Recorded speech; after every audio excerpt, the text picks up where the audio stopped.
Let's get started. And Richard, we're going to pass it over to you. Thanks. Thank you. I hope people can hear.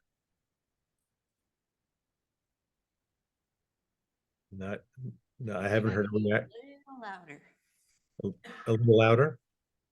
You may have to increase your gain there. Thanks a lot. I heard a little bit of that introduction.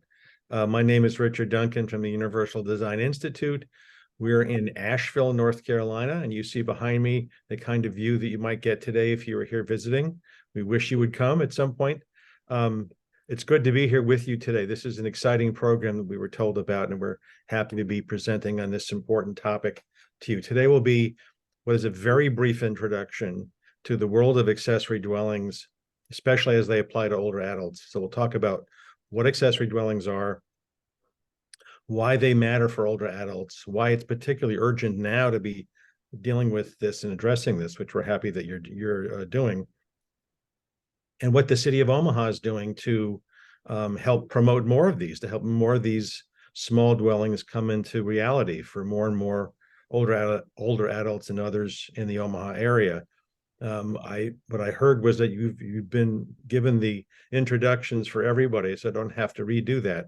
We have a little bit less than an hour to be with you, and we'll have a series of speakers. Todd Stubendeck, who's been introduced, will come next, followed by Derek Miller from the city, and I'll come in after that to talk about design issues in particular, which hope you find interesting. At the end, we'll have a Q&A period, and I'm told that the protocol for the questions will be to have you all, and I hope you have a lot of them, to have you all write down questions on cards and pass them to instructors who can then gather them for the Q&A period at the end of that. So that's how we're set up for the morning, at least for the next hour that we have with you. I think what I'll do is then pass it on to Todd Stubendeck, who's the director of AARP Nebraska. Todd?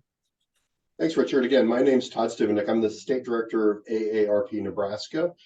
For some of you who may not know what AARP is, we're the nation's largest organization that advocates for people aged 50 plus, something maybe your parents or your grandparents are involved in. We have 38 million members nationwide and about 200,000 members here in Nebraska. In talking to those folks, what we know is that as they get older, the one thing they want is to be able to stay in their homes and their communities and in the lowest level of care as long as possible. So to do that, they need a range of housing options that are affordable and age-friendly. They need access to good, safe transportation. They need public spaces and ways to connect with folks. And for us, that work is called livable communities. The perfect timing on the next slide here. There's a couple of things that AARP does in terms of promoting our livable communities work. One is the Community Challenge Grant. This year, AARP awarded $3.6 million in Community Challenge grants to 310 grantees across the state. These are fast-acting grants that are in communities to improve the livability within them. We're super proud to work with the City of Omaha Planning Department this year on a challenge grant. And that grant is going to focus on this issue of accessory dwelling units and creating a how-to guide and website on ADUs to improve and increase their adaption in the city of Omaha. Then another program that we have at AARP on this livable communities is this technical assistance program. And that's where we've created this ADU design competition for the city of Omaha that we're currently working on. We're working with Richard and his organization to bring this design competition. And our goal is sort of twofold in the competition, is to increase awareness of ADUs and their role in solving housing issues, and also to develop some real practical designs that folks can use to build ADUs in Omaha. Next slide.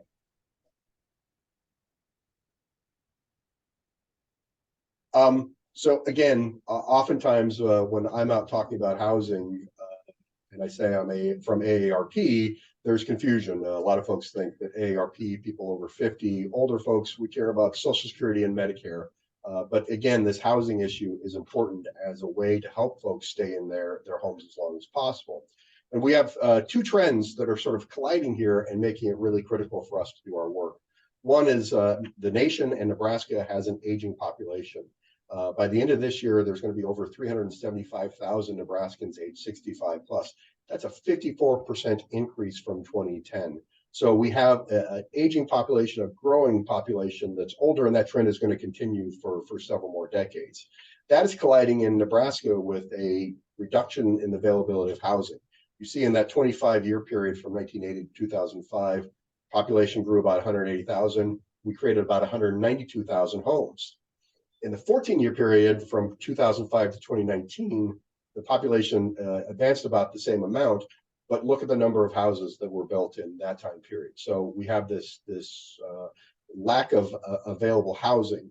And when older people don't have access to age-friendly, affordable housing, what they do is they tend to stay in their single-family home where they raise their kids because they don't have another option out there. We believe that ADUs represent that, can be one of the solutions to represent that option for people to have age-friendly, family-friendly, and affordable housing. The great thing also about ADUs is they provide housing for a range of folks. They can be for younger folks, older folks as well. And again, like I said, our entire goal here is to increase awareness of ADUs and get some real life designs. Next slide, please.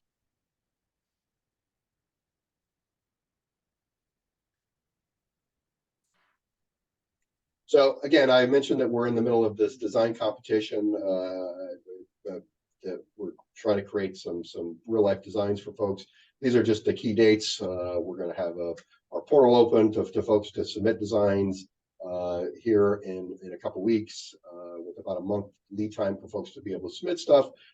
We will pick winners of it and have a big event for them at the end of November. So I think I'm supposed to turn it over to Derek Miller from the city of Omaha next. I'll let Derek take it and appreciate your attention today. Good morning. So again, I'm Derek Miller with the City of Omaha Planning Department. Next slide. So just going to give you a very high level overview of how ADUs fit into planning and zoning within the City of Omaha and our jurisdiction.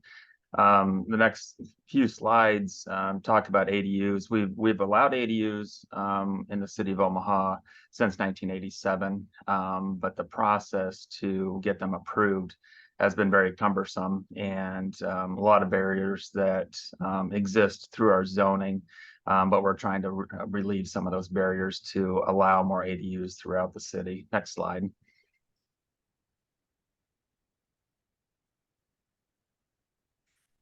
So the first one, the previous slide talked about accessory apartments. So we've allowed ADUs under that way through our zoning process to allow them.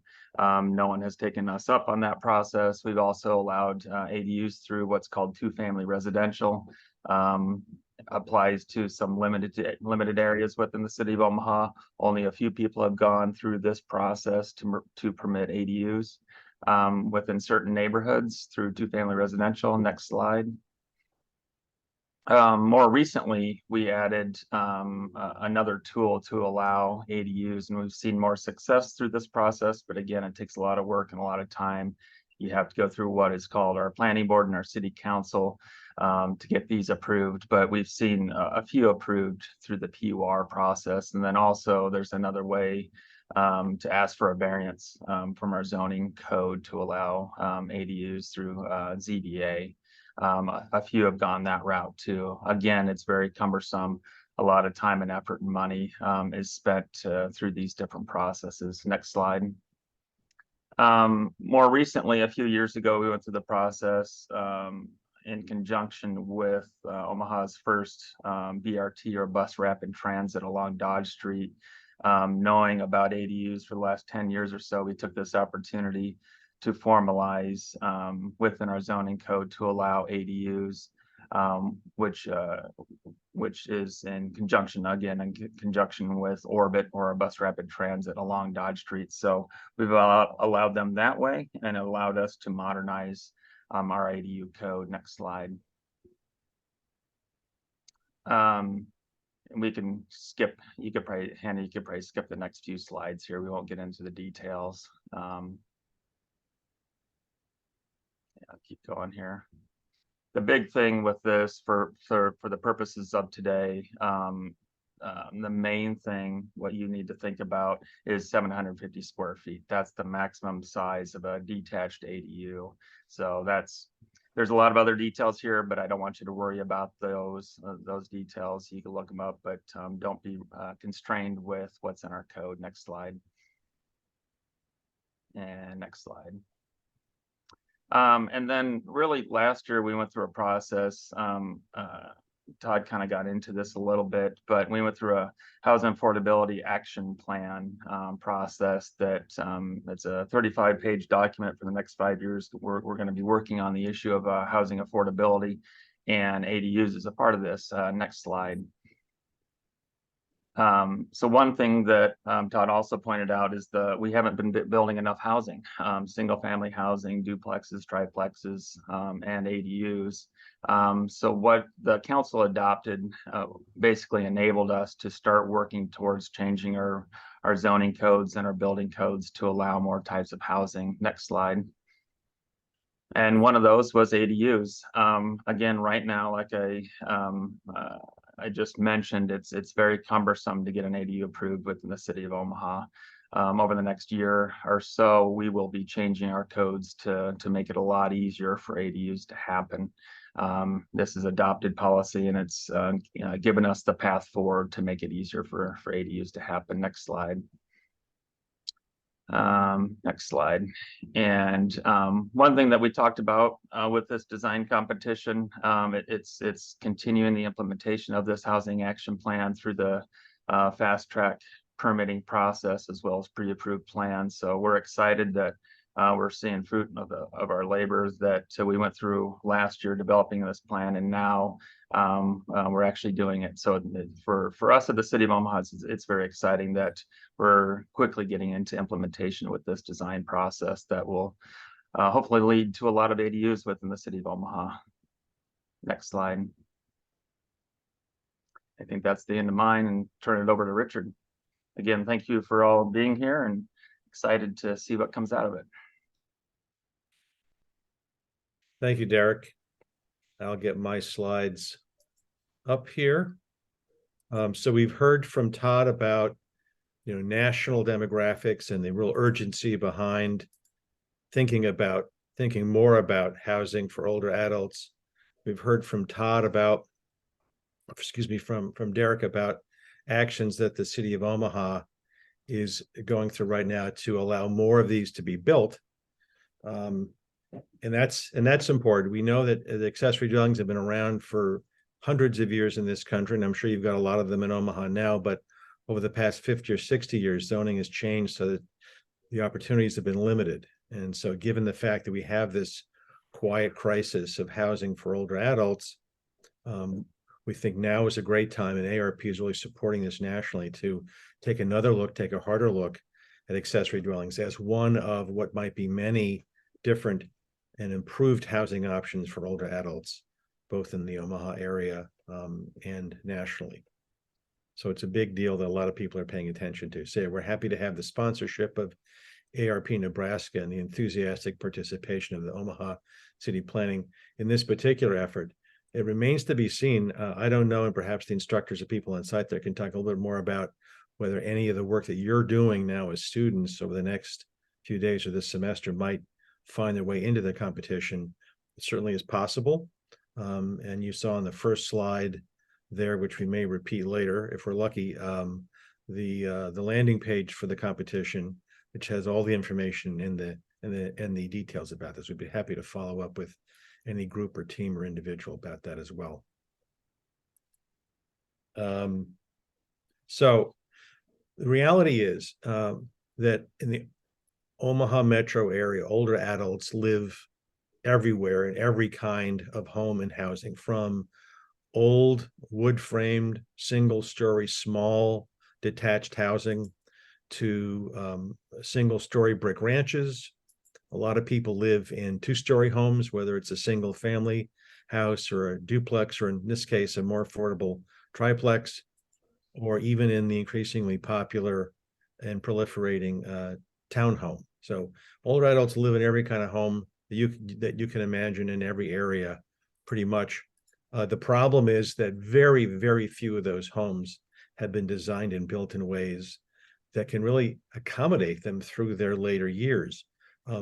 Each of you, any of you, might be experiencing in your own families, whether it's parents, grandparents, or great-grandparents, their particular problems in the situations where they're living. Sadly, that's the common occurrence throughout the country. So we're just not living in places that were designed to accommodate us. We change as older adults. Unfortunately, our homes don't change, in many cases without a lot of effort. So accessory dwellings, we think, can fit a niche for some older adults in their housing needs. If we're really good planners, and as older adults, we tend not to be in some cases, certainly in housing, and we're looking around to say, hey, can I find a house that's better for me and maybe in my spouse through our later years? Sadly, the options are really limited in most cases. There are exceptions, but in most cases, there's not a lot of housing being built now that can really accommodate us as we grow older. And if we're deciding maybe we're going to remodel our house, a lot of people make that option and make that selection. It can also be challenged. It can be quite expensive. And the issues about how you can adapt an existing home to be more age-friendly can be very daunting, and finding the expertise is daunting. Finding an experienced contractor can be daunting as well. I think some of you can maybe fill some of those gaps in your later years if you pursue this profession. So some of the problems that we have in a lot of our existing homes include things like stairs. Most homes have stairs to get in the house. Most homes that have multiple stories have stairs inside the home, whether it's going down to a basement, going up to a second story. And while they're very efficient ways of getting around for a lot of us, they are the most dangerous place of any building, frankly, not just home. And as we grow older, we may find we have changes in our balance or in our strength. And so climbing stairs becomes more dangerous, becomes slower, becomes a thing that we are forced to do more occasionally or only with assistance. And if our situation progresses to the extent that we may need a piece of mobility equipment like a walker, you can see here how it becomes even more of a problem, because then you have to deal with a walker after you've arrived at one level or the other. So stairs are clearly an issue that we hope to avoid in the competition and in ADU design in general going forward. Inside the home, bathrooms tend to be the secondary that causes the most problems for a lot of us. This shows a small clip from what is a very standard bathroom orientation in the United States. One of the bathrooms in my house looks very much like this. You have a toilet, a tub or shower at the end, a toilet next to that, and a counter next to that. And if you should progress far enough so you need to use a wheelchair, you can see here quite obviously how difficult it might be to maneuver at all, much less gain access to the bathing fixture, or even turn around. Turning around would be impossible. But you don't really need to have any kind of mobility equipment. Just being older and having balance, strength, reach limitations can also put you at a disadvantage as you're squeezing between the toilet and the tub, leaning over at an awkward angle to adjust the water temperature and the water flow. Even that action in these kinds of bathrooms can be problematic. If you think about maybe needing assistance somewhere and having the space for that even to happen, it's a problem. So bathroom design matters a lot. As we grow older, we also can find we have limitations both in reaching up high and in reaching down low. And one of the real problems in kitchens is that a lot of our microwaves are right over the stove or the range. And we're reaching up high to push the buttons. We're also grabbing the hot things that come out of the microwave. It's often over shoulder height for some of us, and trying to bring that down to table height. That action alone can be very dangerous. So locating microwaves elsewhere is important. So we've got entry issues, we've got bathroom issues, we have issues in the kitchen. We'll go on in the kitchen and take a look at storage. Older adults do lots of things in their older years that maybe they once got away with, but maybe not so much anymore. So we have a lot of our storage in wall cabinets, often high up in wall cabinets. It becomes increasingly dangerous for us to be accessing that. And sometimes we make bad choices, like using our office chair with rolling feet on the bottom to get up there and reach some of the items that we used to reach with no problem. And falls can be the result. Either it's in the bathroom or on stairs outside, or stairs inside, of course, in the kitchen. And even if we select things like stools, we can also make bad choices there in terms of picking stools that don't resist tipping. So there's lots of issues with storing things up high, and we'll talk later on in a minute about storing things at a lower level. So ADUs, we think that accessory dwellings can be a good option instead of having people remain in these homes that they're in now with all these built-in problems that are difficult to fix and where they have limited options to look elsewhere. As I said, they've been around for hundreds of years in this country, known by different names: accessory apartments, back house, backyard bungalows, granny flats, secondary dwelling units, casitas if you're living in the Southwest of the United States. This shows what apparently is a garage conversion. And we like some of the features here. I'll remind you of this in a second when we come back to this after I talk about some other issues. So they can take a variety of forms.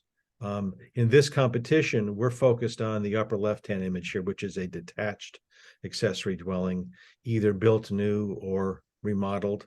That can work well for an older adult. Also, an addition is a possibility for an accessory dwelling, as long as the features are age-friendly, as long as folks get in and out without using stairs.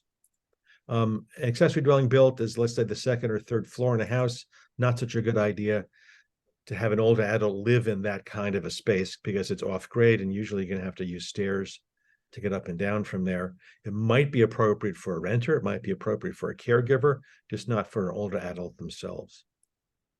Some homes which have basements, you can remodel the basement and have a walkout or rollout basement. As long as that's possible, you're not using stairs to get in there. And that's also can be a good idea for older adults. Very popular also is the second story addition to a garage. Again, for somebody other than the older adult themselves, okay, but for older adults, not such a good idea because of the access getting to the inside. And I mentioned garage conversion before. That's also okay because it's at grade level to begin with. So what they look, the features that they have are approximately this. They're about 350 square feet at the lower end. And as Derek said a minute ago, about 750 square feet at the upper end. You got to have a step-free entrance. Wider doors than might normally be found in most homes is essential. You have to have bathrooms designed in a way that's much more accommodating than most of our bathrooms. We'll touch on that. Universally designed kitchen. Laundry, if it's provided in ADU, needs to be at a location that people can get to it.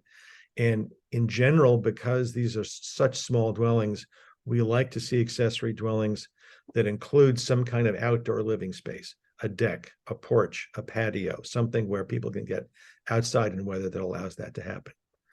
They can come in a variety of designs. So this is an example of a little accessory dwelling, a very traditional design, kind of matching the house that's in front of it. It's got a step-free pathway that goes right up to the front door, which is generally a good idea. But it's got a couple of problems that we hope you avoid when you're doing the work that you're doing. It has a step-free pathway, but the pathway is sloped all the way up to the door. I mentioned before that older adults, some of us can have balance issues. And imagine someone standing at the doorway on this inclined surface, fumbling for their keys, packages in their hands, tipping backwards. Or somebody maybe rolling in a wheelchair, also having to lock their wheels and then struggle getting the door open, all the while standing on this sloped surface. So avoiding a sloped surface all the way up to the doorway is important. So a level platform there is essential. The other thing that this lacks, which is also so important, particularly in homes, all homes that have older adults in them, is a roof overhang. There's no covered porch at this entrance. We would like to limit individuals' exposure to hot sun, whether we've been having so much lately in the summer, rain, ice, snow. Older adults can take longer coming and going from the house, provide weather protection for them when they're doing that. We want to avoid an accessory dwelling design as the thing that's so often necessitated in the remodeling process with traditional homes, which is the long ramp, the steep ramp, in many cases, the uncared for ramp, as you can see here. They both look bad and can be problematic. They have to be maintained, snow shoveled. We really like much more gentle sloped 1 in 20 slope graded pathways coming up to the front door or the porch area of an accessory dwelling rather than having a ramp. So avoid ramps if at all possible. This is the first of a series of images. We have outside images of small accessory dwellings. tied to the plans that are inside. So we're kind of locked into this. And one of my problems is that too few of these outside images have anything other than stairs. So you have a stair coming up here. They could have easily done a graded entrance as opposed to a ramp. But this is one of the smaller units that you can see. It's really kind of a studio apartment, 350 square feet. And I'm pointing out a couple issues in the bathroom that we like a lot. It has a curbless shower in the bathroom, so there's no step over or step in. It's just a smooth transition from the floor of the bathroom into the shower. It does have a couple of grab bars, which we're not that happy about at first occupancy, unless someone has designated that they already need that. We like blocking in the walls behind the shower and bathing area, as well as behind the toilet and beside the toilet for the later installation of grab bars when you know exactly where you're going to need them. This also has a nice feature for a lot of bathrooms, which is an outswinging door. There's no good reason why the door should swing in, as it does in so many bathrooms. In this case, it swings into a bedroom area that isn't a problem in terms of having it be a big circulation path. So that's a good thing to keep in mind. But a very small dwelling. You can see here, it does have this deck outside, which we like a lot. This is another one, slightly larger. They added a ramp, which I'm not that happy about because they could have graded this easily and not had to rely on something that was that steep. This is 525 square feet. So they've created actually kind of a bedroom area that's separate and distinct, still a U-shaped kitchen. In the kitchen, they've decided they had enough space for a side-by-side washer dryer. We love washers and dryers that have front controls and that are front loading. Not all accessory dwellings will have the room for these full side-by-side units. There are other options as well. And here's another one slightly smaller that we designed that actually has pocket doors. Pocket doors are great in small spaces and in small dwellings because they eliminate the need for the door swing to take up space.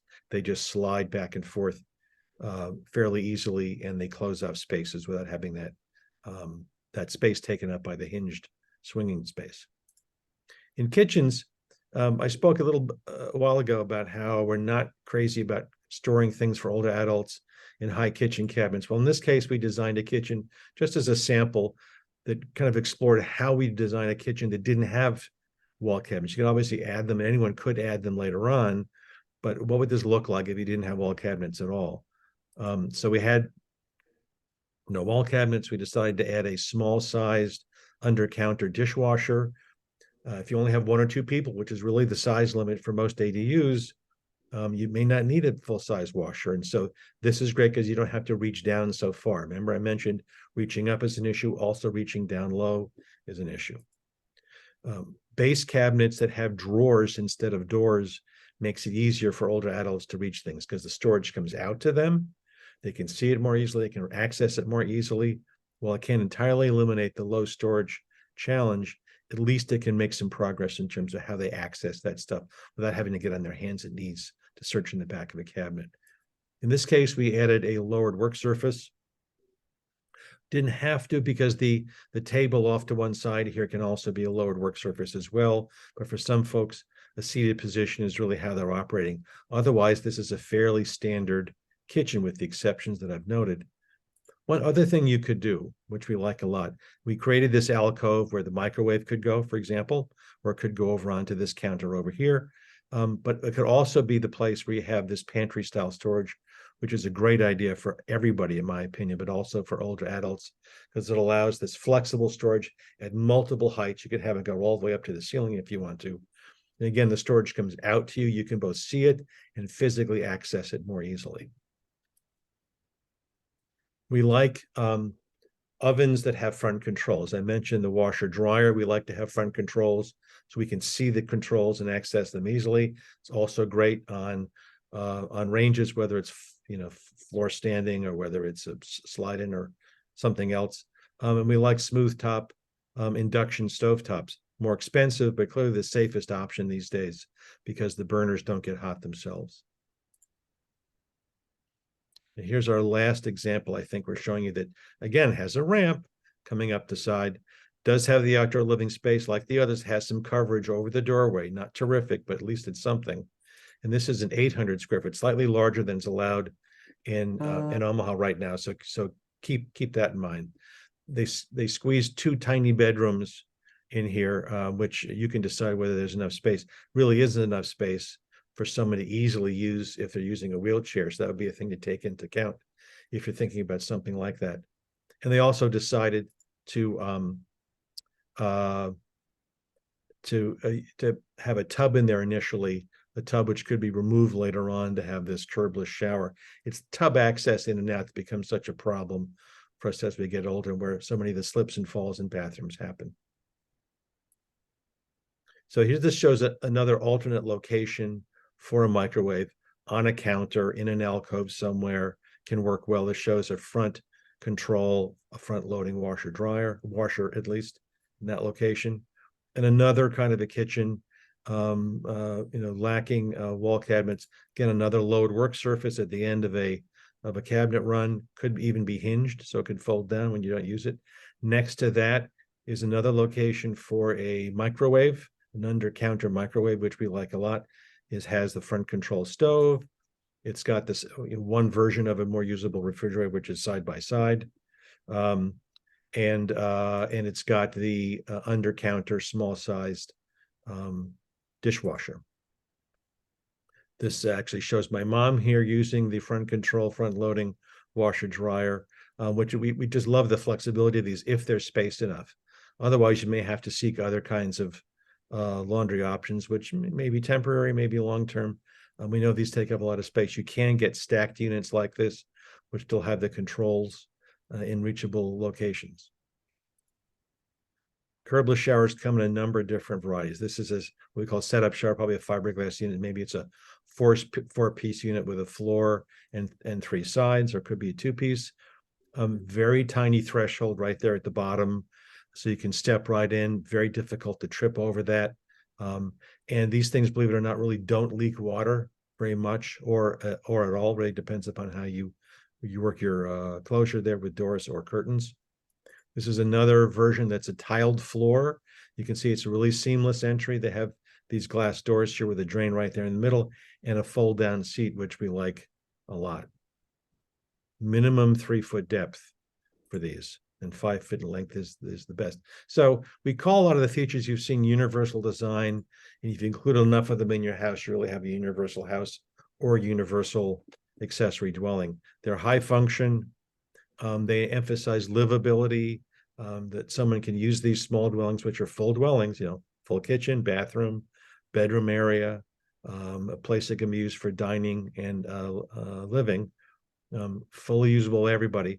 One of the advantages for older adult households is that because they're so much more accommodating, because the older adults aren't having to contend with these difficult and dangerous features in their house, they can stay there for a lot longer. They don't have to think about moving to an expensive care setting, maybe for months or years or even decades longer.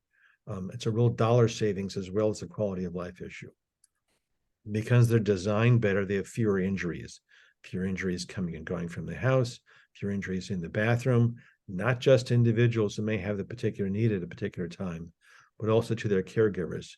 Got famous circumstances of individuals falling and dragging the caregiver down with them. And also improve mental health, not just physical health. If I can do the stuff that I want to do in the place I want to do it for longer, maybe I'm living in the backyard of one of my children's families, and I have the advantages of grandchildren that I can help with and play with, and doing all the other things I want to do makes a big difference. And more choice and interdependence. It's fine if you want to shovel my sidewalk. Do I really want you to help me on and off the toilet, right? I can have those choices in a house, in an accessory dwelling of the kind we're talking about. All homes need to be customized first, even accessory dwellings that are designed with universal features. And that's no exception. But the cost of those is so much less. You're talking about adding grab bars instead of having to rehab your entire bathroom, right? Or adding a seated workspace in the kitchen instead of rehabbing your entire kitchen can make a big difference in cost savings there. And to the extent that this matters, it may not be top of mind for some of the students, but the marketability of these dwellings, because they're kind of generic and they look normal, is far higher. They're not designated as things which you can really identify as being for granted. They're not stigmatizing at all. So that's what universal design is about, applied to housing and applied to accessory dwellings. Here's something that isn't in the competition that we advise you to avoid. It's not tiny homes. These are these really small, usually on wheels dwellings that have gotten a lot of press nationally. You may have heard about them in Omaha. And for some folks, it may be a reasonable housing choice. You can see how the interiors of these are really like a camper. Kind of, they're very small. The bathrooms are very small as well. But that's not what we're talking about. Well, it's possible that the tiny home, the biggest tiny home possible and the smallest accessory dwelling possible might overlap in terms of square footage, but it's very rare. We've never seen a tiny home that works well for successful aging in place for an older adult. So let's avoid those at all costs. So the people who might live in this accessory dwelling, it could be a single person. There's lots of single-headed households with older adults. Maybe a spouse has passed away. There are also lots of two-adult households, and this whole caregiver issue I mentioned a minute ago, where one older caregiver is helping another older person or out. If they're in a traditional house, oftentimes the outcome is not great. In accessory dwelling, it could work a lot better. And yes, at some point, if you're using something like a piece of mobility equipment, it can really be a plus in a really obvious way, not having to use stairs and having room inside the dwelling, including in the bathroom, to use a walker successfully and safely. But it also might be, and I think Todd touched on this, might be another person. It might be a caregiver. Maybe it's a family member who moves in to the accessory dwelling first. The older adult is maintained in their primary residence, or it could be somebody else from the community that might be living in this, providing more affordable housing for them as well. Over the lifespan of these dwellings, lots of different people, lots of different configurations might take place.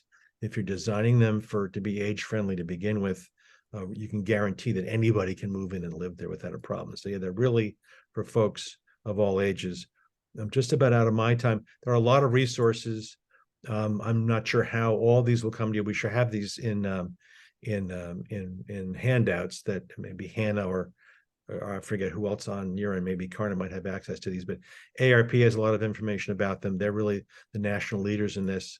And we also have a lot of stuff on accessory dwellings and home design in general. So we encourage you to use the resources that we've got, that ARP has in the work that you're doing, and even beyond. So that's our website here, www.udinstitute.org with housing. And that's where we are. So that's the end of my time. I'm just about on time here, as I can see, which is, I think, a victory for our team. And I think now is the time when we take a pause to see what questions have come in, if any.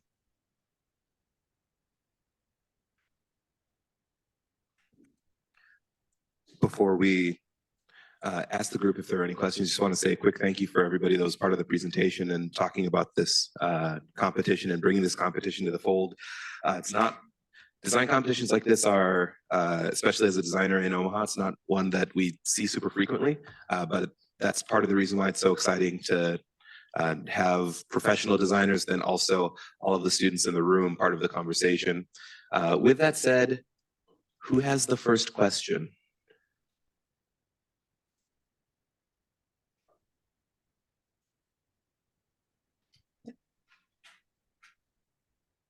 I'll give you the mic.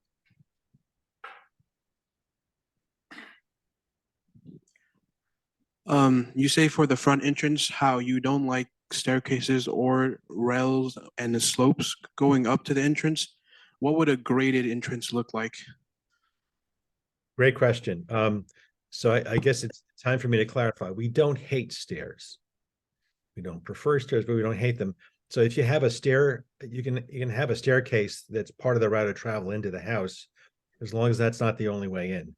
And they are shortcuts, and for a lot of folks, especially with just a few stairs, they're fine. As long as you do have another way in that doesn't involve using stairs. We don't like ramps because they're often built steeply and you have to maintain them. They're very slippery in the winter, of course. And a graded entrance just means you're moving dirt around and putting concrete or some kind of very firm, stable, and even walking or rolling surface on that. And ramps are generally built at the steep slope of at what's called 1 in 12, which is an inch high for every 12 inches out. And the graded entry we're thinking about is an inch high for every 20 inches out, much less steep, much more gentle slope. And you can have railings or not. It's up to the individual. You don't have to design railings in from the beginning the way you would with a ramp. Ramps are steep enough, you really have to have those in there. That's what we're talking about, is a graded entrance that involves moving dirt around and then putting some solid surface on top of that that's smooth, stable, and even. Richard, if I may, I might reiterate the point that you made. When we look through the lens of landscape architecture or civil engineering, a ramp, like Richard said, 1 to 12 or 8% slope would require a handrail. They are steeper by nature of what they are. But if you slope a walk, which is technically not a ramp if it is less than 5%, so that 1 to 20 that Richard was talking about, then you don't need a handrail accompanying that sloped walk, and it's just easier to traverse as well, safer as well. Right, and the handrail can be added later, but you don't have to add it at first occupancy necessarily. Are there other questions?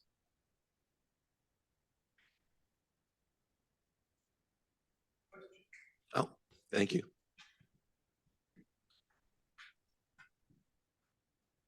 Richard, when you are designing these AUDs, are you looking at a universal design that is then modified to fit the individual who is purchasing?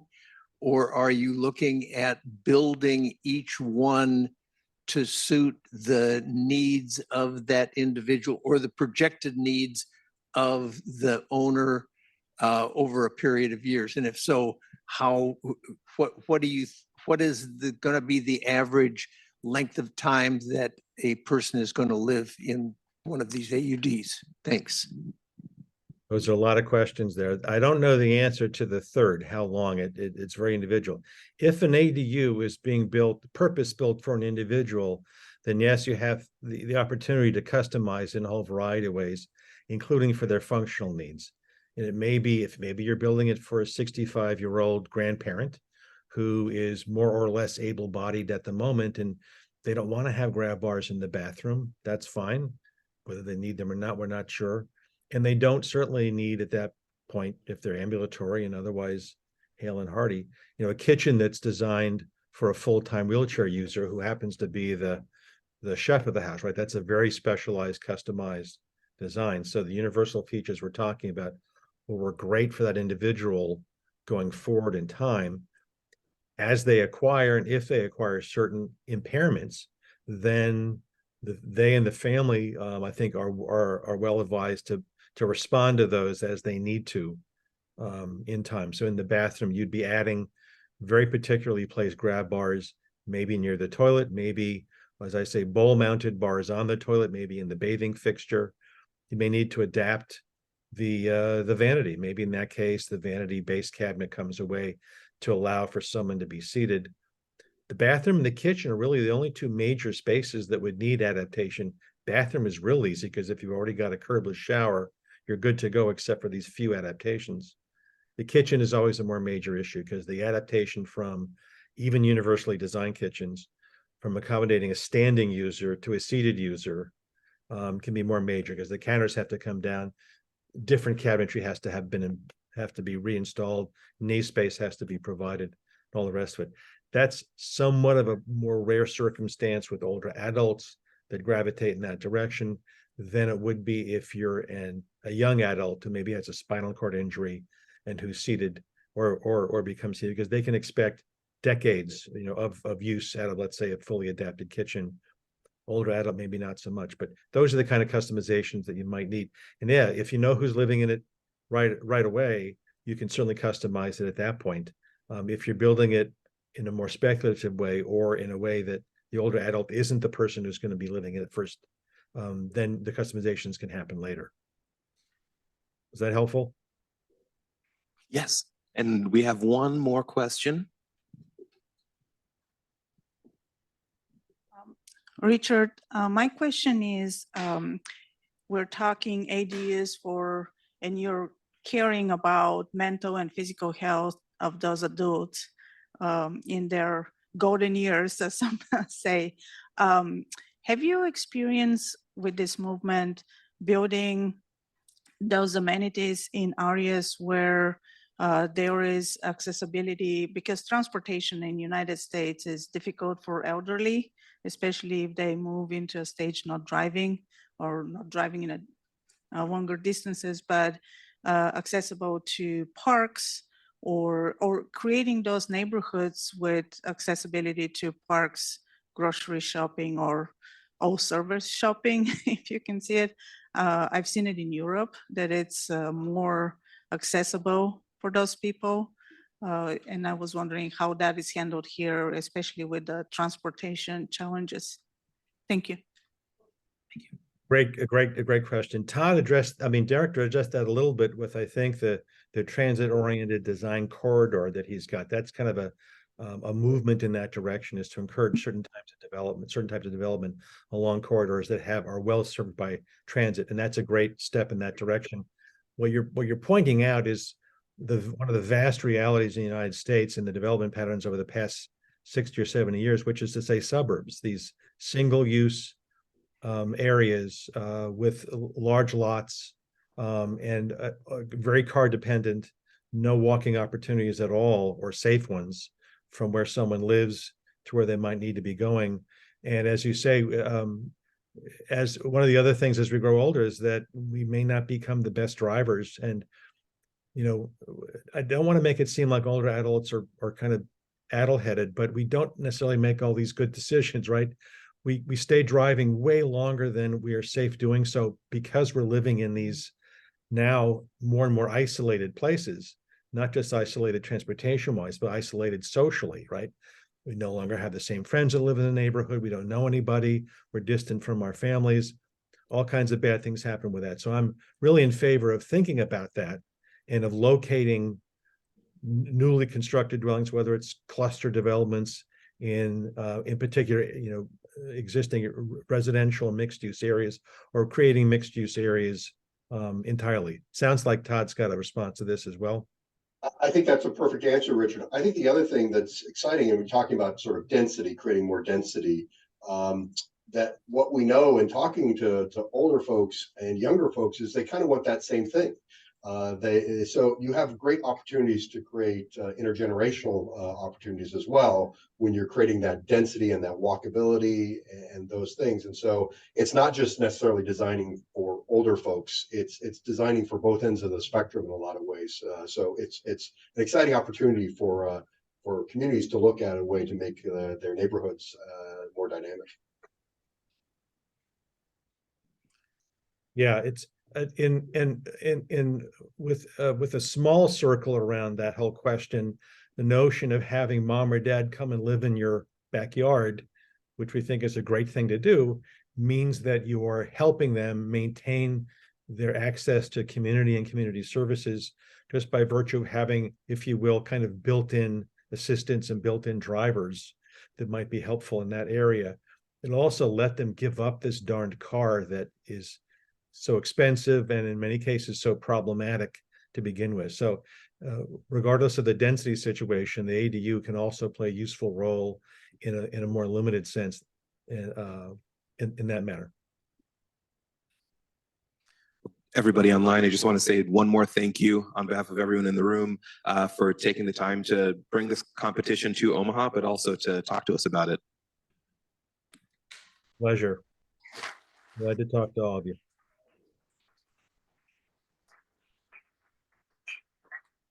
You may not have heard, there was rounding applause for all of you.